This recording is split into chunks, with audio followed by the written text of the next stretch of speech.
సొంత పార్టీపై కొలికపూడి వివాదాస్పద వ్యాఖ్యల వెనుక అసలు కారణం ఏంటి? కొలికపూడి కలెక్షన్ కింగ్ అన్న ఆరోపణలో నిజమెంత? కొలికపూడి నారా లోకేష్ పై కూడా ఎదురు బెదిరింపులకు దిగారా? కొలికపూడి త్వరలో జగన్ పార్టీలో చేరబోతున్నారా? తిరువూరు ఎమ్మెల్యే కొలికపూడి శ్రీనివాసరావు సొంత పార్టీకే తలనొప్పిగా మారారు. రోజు ఏదో ఒక వివాదంలో చిక్కుకుంటున్నారు. తాను ఎమ్మెల్యేను మాత్రమే అన్న సంగతి మర్చిపోయి సూపర్ సీఎం గా భావిస్తున్నారని టీడీపీ వర్గాలు అంటున్నాయి. టీడీపీ క్రమశిక్షణ సంఘం ముందు హాజరైన తర్వాత కూడా కొలికపూడిపై ఇంకా ఆరోపణలు వస్తూనే ఉన్నాయి. ఎమ్మెల్యేగా ఎన్నికైనప్పటి నుంచే కొలికపూడి వివాదాస్పద నేతగా మారారు. వైసీపీ కౌన్సిలర్ ఇంటిపైకే జేసీబీ తీసుకుని వెళ్లిపోయారు.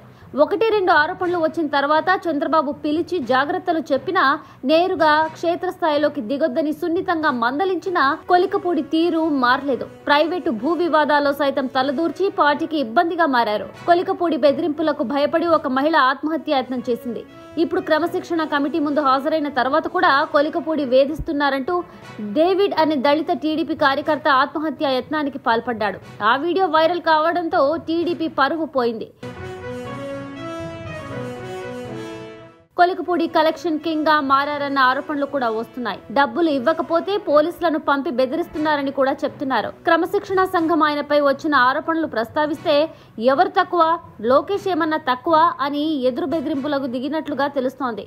నేనింతే, మీ ఇష్టం వచ్చింది చేసుకోండి అని సవాలు చేసినట్లుగా ఆయన ప్రవర్తన ఉందని క్రమశిక్షణ సంఘంలో ఒకరిద్దరు నేతలు ఆఫ్ ది రికార్డ్ గా చెప్పినట్లు తెలుస్తోంది. కొలికపూడి ఒక ఎజెండాతో పోతున్నారని కూడా టీడీపీ వర్గాలే అంగీకరిస్తున్నాయి. ఆయన ముందుగా వైసీపీ వాళ్లతో మాట్లాడుకుని గేమ్ ఆడుతున్నారని అనుమానిస్తున్నారు. ఎందుకంటే తొలుత ఆయన వైసీపీ అభిమానిగా ఉండేవారు. తర్వాత టీడీపీ మద్దతుదారుగా మారి టీవీ చర్చల్లో పాల్గొన్నారు. ఆయన భక్తికి మెచ్చి టికెట్ ఇచ్చిన చంద్రబాబు చాన్నాళ్ల తర్వాత జరిగిన పొరపాటును తలచుకొని బుర్ర గోక్కుంటున్నారు. మరి కొలికపూడి వైసీపీలో 12వ ఎమ్మెల్యే అయ్యే అవకాశం ఉందో లేదో త్వరలో తెలుస్తుంది.